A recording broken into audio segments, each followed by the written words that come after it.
నమస్తే. శ్రీమాత్రే నమః. శ్రీ గురుభ్యో నమః. 2025 ఫిబ్రవరి మేషాది ద్వాదశ రాశుల వారికి ఫలితాలు ఎలా ఉండబోతున్నాయి, వారి యొక్క గ్రహస్థితులు ఎలా ఉంటున్నాయి, ఆ గ్రహస్థితుల వల్ల ఎలాంటి పరిణామాలు ఉన్నాయి, ఎలాంటి ఫలితాలు ఉన్నాయి అనే అంశాలను ఇప్పుడు మనం పరిశీలిద్దాము. అయితే ముందుగా సూర్యగ్రహ స్థితి ఫిబ్రవరి 2025లో ఎలా ఉండబోతోంది అంటే, సూర్యుడు మకర రాశి నుంచి కుంభరాశికి ఫిబ్రవరి 13వ తారీఖున మారుతున్నాడు.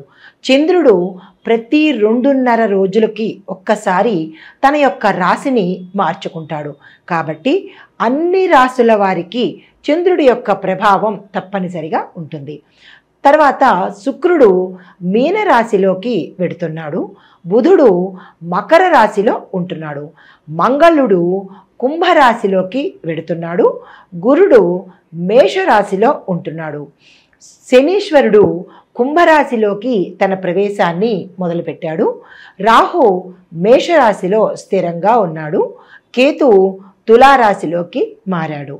ఇవి మనకి ఈ గ్రహాల యొక్క ఈ రాశుల ప్రభావము ఎలా ఉండబోతోంది, ఈ గ్రహాలు ఏ ఏ రాశుల్లో ఉంటున్నాయి, తద్వారా మేషాది ద్వాదశ రాశుల వారికి ఒక్కొక్కరికి ఫలితాలు ఎలా ఉండబోతున్నాయి అనే అంశాన్ని ఇప్పుడు పరిశీలిద్దాము. దానితో పాటుగా కొత్తగా ప్రతి రంగం వారిని కూడా టచ్ చేసి ప్రతి రంగం వారికి అందరికీ ఎలా ఉండబోతోంది, పరిహారాలు ఏమిటి, సూచనలు ఏమిటి అనే అంశాన్ని విపులీకరంగా పరిశీలన చేద్దాము. కన్యారాశి. ఈ రాశి యొక్క గ్రహాల స్థితి చూసినట్టయితే బుధుడు మకర రాశిలో ఉండడం వల్ల ఆలోచన శక్తి మెరుగుపడడంతో పాటు వెరీ షార్ప్గా ఉంటుందన్నమాట. అయితే విద్యార్థులకు చూసినట్టయితే పుస్తక పఠనంలో వీరు తప్పనిసరిగా నిమగ్నం అవ్వాలి. క్యాంపస్ సెలక్షన్స్ అవుతాయి, వీరు సక్సెస్ అవుతారు, సెలెక్ట్ అవుతారు. మెడిసిన్, లా, ఇంజనీరింగ్ విద్యార్థులకు, రీసెర్చ్ అండ్ డెవలప్మెంట్ విద్యార్థులకు విదేశాలు వెళ్ళే అవకాశంతో పాటుగా క్యాంపస్ సెలక్షన్స్ వీళ్ళకి ఇష్టమైతే క్యాంపస్ సెలక్షన్స్లో తీసుకోవచ్చు, లేదా విదేశాలు వెళ్ళాలి అని అనుకున్న వాళ్ళకి కూడా ఈ అవకాశము ఈ మాసంలో దొరుకుతుంది. మీరు ఆ దిశగా ప్రయత్నాలు చేసుకోండి. కొంతమంది విద్యార్థులకు ఫెయిల్ అయ్యే అవకాశం కనపడుతోంది. ఎందువల్ల అంటే వారు గతంలో శ్రద్ధ పట్టకపోవడం వల్ల, జ్ఞాపక శక్తి లోపం వల్ల ఫెయిల్ అయిన అవకాశాలు గోచరిస్తున్నాయి. మీరు నిరాశపడకండి. గణపతికి కానీ లేదు అంటే సరస్వతి అమ్మవారి ఆరాధన చేసినట్టయితే కనుక మరొకసారి మీరు ఆ ఎగ్జామ్ అటెంప్ట్ చేస్తే పాస్ అయ్యే అవకాశం కనపడుతోంది. తదుపరి ఉద్యోగస్తులకు కొత్త కొత్త ఆఫర్స్ వస్తాయి. కొత్త కంపెనీలు మారే అవకాశము, స్థాన చలనాలు, బదిలీలు, ప్రమోషన్సు, అధిక ప్యాకేజీతో పాటు అధికమైన రాబడి వచ్చే అంశాలు, 4 రకాలుగా ఆదాయ మార్గాలు, అన్ని రకాలుగా చాలా చక్కగా ఉంది. ఆదాయ మార్గాలు ఏర్పడతాయి. కుటుంబ వాతావరణం చూసినట్టయితే చాలా చక్కగా అన్యోన్యంగా ఉంది. ఈ రాశిలో ఉండే అన్ని ఉద్యోగస్తులకు, అంటే అన్ని రంగాల్లో ఉండే ఉద్యోగస్తులకు కీలకమైన నిర్ణయాలు వినడము, తీసుకోవటము, శుభ సమాచారాలు అందుకోవడము జరుగుతుంది. అది మీరు దేనికి ఉపయోగించుకుంటారు, అది ఎలా ట్రాన్స్ఫర్ అంటే ఎలాగా దాన్ని సమన్వయపరుచుకుంటారు అనే అంశము మీ యొక్క యోచన మీద, ఆలోచన శక్తి మీద ఆధారపడి ఉంటుంది. అయితే కుటుంబ పరంగా కీలకమైన నిర్ణయాలు కానీ, ఇంపార్టెంట్ డెసిషన్స్ కానీ తీసుకోవాలి అంటే ఈ మాసం చాలా చక్కని మాసము. ఆ దిశగా ప్రయత్నం చేయండి. ప్రయాణాలు చేస్తారు. తీర్థయాత్ర సందర్శన కనబడుతోంది. కానీ ప్రయాణాల్లో అధిక వ్యయ ప్రయాసలకు ఓర్చడంతో పాటు ఒకంత ధన నష్టం గోచరిస్తోంది. జాగ్రత్తగా చూసుకోండి. స్థిరచరాస్తులు కొనుక్కుంటారు. భూమి, గృహ, ఇళ్ల నిర్మాణాలు చేపట్టే అవకాశము, కొనుక్కునే అవకాశము గోచరిస్తోంది. గతంలో పెండింగ్ పడిపోయిన ఏవైనా కార్యక్రమాలు ఉంటే అవి ఈ మాసంలో పూర్తి చేసుకుంటారు. తర్వాత గృహ నిర్మాణం కానీ, ఫ్యాక్టరీ నిర్మాణం కానీ, ఏవైనా నిర్మాణాలు ఆగిపోయి ఉంటే అవి ఈ మాసంలో పూర్తయ్యే అవకాశం కనబడుతోంది. తదుపరి వ్యాపారస్తులకు చూసినట్టయితే ప్రస్తుత ప్రాజెక్టులు అంటే ప్రస్తుత వ్యాపారాలు లాభదాయకంగా ఉంటాయి. కానీ మీరు ఏదైనా కొత్తగా స్టార్ట్ చేయాలి అని అనుకున్నా, లేదా దీన్ని విస్తరించాలనుకున్నా, లేదా వేరే వేరే స్థానాల్లో బ్రాంచెస్ పెట్టాలని అనుకున్నా మీరు ప్రథమార్థంలో వదిలేయండి. అంటే ఈ ఫిబ్రవరి మాసం మొదటి 15 రోజులు వదిలేసి మిగతా 15 రోజుల్లో మీరు ఏదైనా నిర్ణయం తీసుకున్నట్టయితే కనుక లాభాలు వచ్చే అవకాశం కనబడుతోంది. కొన్ని వ్యాపార సంస్థలు మూసివేసే పరిస్థితి గోచరిస్తోంది. అది ఎందువల్ల ఏమిటి అనేది మీరు యోచన చేసుకోండి. తర్వాత పెట్టుబడులు పెట్టాలి అని అనుకున్నా, లేదా కొత్తగా ఏదైనా భాగస్వామి వ్యాపారం తీసుకోవాలి అని అనుకున్నా, ఆ భాగస్వామిని జాగ్రత్తగా మీకు తెలిసిన వాళ్ళైనా లేదా ఎంక్వైరీ చేసుకున్నా ఆ భాగస్వామితో మీకు లాభం కలుగుతుందా లేదా అనే విచారణ చేసుకొని అప్పుడు మీరు భాగస్వామి ఒప్పందంలోకి వెళ్ళండి. అయితే పెట్టుబడులు పెట్టాలి అని అనుకున్నప్పుడు కూడా ఎలా అంటే అలా కాకుండా మీరు పెట్టే సంస్థ మంచిదా కాదా అనే విచారణ చేసుకొని అప్పుడు పెట్టుబడులకి వెళ్ళండి. అయితే వ్యాపార విస్తరణకు కానీ పేరు చేంజ్ చేసుకోవాలన్న దానికి కానీ ఈ మాసం చాలా చక్కగా ఉంది. ఆ దిశగా ప్రయత్నం చేసుకోండి. ఐటీ రంగంలో చూసినట్టయితే ఆవిష్కరణలు విజయాన్ని సాధిస్తారు.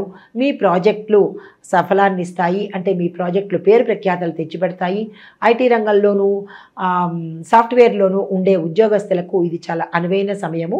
మీరు ఏ ప్రయత్నాలు చేసుకోవాలన్నా చక్కని సమయం కాబట్టి మీరు కంపెనీలు మారాలన్నా కొత్త ఉద్యోగాల్లోకి వెళ్ళాలన్నా ఇది చాలా చక్కని సమయము. నిరుద్యోగులకు కూడా చాలా చక్కని అవకాశాలు వస్తాయి. అయితే ఐటీ రంగంలో ఉన్నవారు కొత్త టెక్నాలజీని నేర్చుకోవడం ద్వారా కానీ మీరు ఉన్న ప్రదేశంలో అంటే మీరు ఆల్రెడీ ఉద్యోగంలో ఉన్న ప్రదేశంలో మీరు ఆ ఇంప్లిమెంటేషన్ కనుక చేసినట్టయితే ఇంకా ఎక్కువగా ఆఫర్స్ వచ్చే అవకాశము, మీ ప్యాకేజీ పెరిగే అవకాశము ఈ ఐటీ రంగ ఉద్యోగస్తులకు గోచరిస్తోంది. అయితే కళారంగంలో ఉన్న వాళ్ళకి చూసినట్టయితే ఈ రంగంలో ఉన్న ప్రతి ఒక్కరికి ఈ మాసం అంతా చాలా చక్కని అనుకూలమైన మాసము. మీరు ఏ ప్రయత్నాలు చేయాలన్నా లేదంటే ఏదైనా మీరు ఏ థాట్స్ ఇంప్లిమెంట్ చేయాలన్నా కానీ ఇది చక్కని అవకాశము. అయితే నిర్మాతలకు డైరెక్టర్లకు కూడా ఇది చక్కని అవకాశాన్ని కలిగిస్తుంది. నిర్మాతలు ఆచితూచి మీరు ఏదైనా సబ్జెక్ట్ తీసుకునేటప్పుడు దీని మీద ఎంత పెట్టుబడి పెట్టాలి, ఎంత పెడితే నాకు ఎంత వస్తుంది అనే అంచనా తీసుకుని అప్పుడు మీరు ప్రొడ్యూసింగ్ చేసినట్టయితే లాభాలు వచ్చే అవకాశం కనబడుతోంది. అయితే డైరెక్టర్లకు మీరు ప్రతి ఒక్క ప్రాజెక్టు యాక్సెప్ట్ చేయకుండా కథను బట్టి కానీ లేదా మీ అనుభవాన్ని బట్టి కానీ తీసుకున్నట్టయితే మంచి పేరు తెచ్చుకునే అవకాశం కనబడుతోంది. వ్యవసాయదారులకు పంటల కోసము ప్రభుత్వ సహాయం మీరు అర్థించినట్టయితే సమయానికి వచ్చే అవకాశం ఉంది. పాత రుణాలు అలా కంటిన్యూ అవుతూనే కొత్త రుణాలు చేయవలసిన అవసరం ఏర్పడుతోంది. అది జాగ్రత్తగా చూసుకుని అవసరమా కాదా అనే యోచన చేసుకోండి. కొన్ని పంటలు నష్టం వచ్చే అవకాశము చీడపీడల వల్ల కావచ్చు, లేదా పశుపక్షాదుల వల్ల కావచ్చు, కీటకాల వల్ల కావచ్చు. కాబట్టి వాటిని ఎలా నివారించాలి అనే అంశాన్ని ప్రతి ఒక్క రైతు జాగ్రత్తగా పరిశీలన చేసుకోండి. అయితే కొత్త నూతన వ్యవసాయ విధానాన్ని ఇప్పటి నుంచైనా మీరు అవలంబిస్తే మంచి దిగుబడి వస్తుంది. కొన్ని పంటలకు మంచి దిగుబడితో పాటు అధిక రేటు వచ్చే అవకాశం కూడా గోచరిస్తోంది. కౌలుదారులకు, నర్సరీ పౌల్ట్రీ రంగం వారికి, ఆక్వాకల్చర్ వారికి, వాణిజ్య పళ్ళ తోటలు వేసిన వారికి విశేషమైన లాభాలు వచ్చే అవకాశం గోచరిస్తోంది. అయితే చేతి వృత్తుల వాళ్ళకి కనుక చూసినట్టయితే కొన్ని చేతి వృత్తుల వాళ్ళకి నష్టం వాటిల్లే అవకాశము, కొన్ని చేతి వృత్తుల వాళ్ళకి విశేషమైన ధనలాభము వచ్చే అవకాశము, లాభాలు వచ్చే అవకాశము గోచరిస్తోంది. అయితే మీరు చేయవలసిన పని ఏంటంటే అది ఎక్కడ ఎందుకు ఇలా నష్టం వస్తోంది, ఏమైనా కొత్త మార్పులు చేయాలా లేదా కొత్తగా ఏదైనా ప్రారంభించాలా అనే అంశాన్ని ఈ చేతి వృత్తుల వాళ్ళు కనుక చూసుకున్నట్టయితే ఆ నష్టాన్ని దాటే అవకాశం కనబడుతోంది. అయితే స్త్రీలకు కనుక చూసినట్టయితే ఈ రాశిలో ఉండే స్త్రీలకు ఆరోగ్య భంగం కనబడుతోంది, మానసిక అశాంతి కనబడుతోంది. మిగతా రంగాల్లో ఉన్న వాళ్ళకి ఒకంత అపకీర్తి అపనిందల పాలయ్యే అవకాశం స్త్రీలకు గోచరిస్తోంది.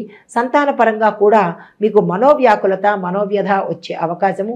సంతాన ప్రయత్నాలు చేసుకునేటప్పుడు జాతక పరిశీలన చేయించుకుని అప్పుడు మీరు సంతానం కోసం ప్రయత్నం చేయండి. వివాహ ప్రయత్నం చేసేవారు ప్రథమార్థంలో వదిలేయండి, ఏ ప్రయత్నాలు చేయకండి. ద్వితీయార్థంలో కనుక మీ పేరు బలాన్ని చూపించుకుని అప్పుడు కనుక వివాహ ప్రయత్నం చేస్తే మంచి ఫలితాలు వచ్చే అవకాశం గోచరిస్తోంది. అయితే ఎన్ఆర్ఐలకు చూసినట్టయితే ఆర్థిక పరిస్థితిలో విపరీతమైన మెరుగుదల కనపడుతోంది. పాత అప్పులు తీర్చుకుంటారు. కొత్తగా మీరు ఏది కొనుక్కోవాలన్నా కొనుక్కునే అవకాశము ఈ మాసంలో కనపడుతోంది. అయితే రాజకీయ పరంగా చూసినట్టయితే రాజకీయ పరంగా ఉన్న వాళ్ళందరికీ కూడా ఈ మాసము చక్కని ఫలితాలు ఇస్తోంది. కొత్త మిత్రులు యొక్క సహాయము మీకు అందుబాటులోకి వస్తుంది. కానీ గోప్యత పాటించండి. ప్రజల యొక్క మన్నన మరింత మీరు పొందాలి. దీనివల్ల అధిష్టానంలో కూడా మీ పేరు ప్రఖ్యాతులు పెరిగే అవకాశం గోచరిస్తోంది. ఇచ్చిన మాటను తప్పనిసరిగా నిలబెట్టుకోండి. ఈ రాశిలో ఉండేవారికి చెప్పదగిన పరిహారాలు, సూచనలు ప్రతి బుధవారము వినాయకుడికి సంబంధించినటువంటి ఆలయ దర్శన, ఇంట్లో పూజ, ఆ స్వామివారికి గరికమాల తప్పనిసరిగా సమర్పించుకోండి. ఏవైనా ధనపరంగా బ్లాకేజెస్ ఉన్నా, కెరీర్ పరంగా బ్లాకేజెస్ ఉన్నా, వ్యాపార పరంగా నష్టాలు ఉన్నా, రాజకీయ పరంగా ఇబ్బందులు ఉన్నా కానీ అవి తీరిపోయే పరిస్థితి గోచరిస్తోంది. ఆర్థిక సహాయ సంబంధాల కోసము మీరు ఏదైనా ఒక చారిటీకి కానీ లేదా వృద్ధాశ్రమానికి కానీ మీ యథాశక్తి సేవ చేయడం కానీ లేదా ధనాన్ని ఇవ్వడం కానీ చేసినట్టయితే కనుక మెరుగైన ఫలితాలు పొందవచ్చు. అయితే మీరు ఏ కీలకమైన పనికి వెళ్ళాలన్నా పసుపచ్చని వస్త్రాలు ధరించుకొని వెళ్ళినట్టయితే కనుక చక్కని అనుకూలమైన ఫలితాన్ని పొందే అవకాశం కనబడుతోంది. ఇది ఈ రాశి వారికి చెప్పదగిన ఫలితము, పరిహారాలు, సూచనలు. నమస్తే.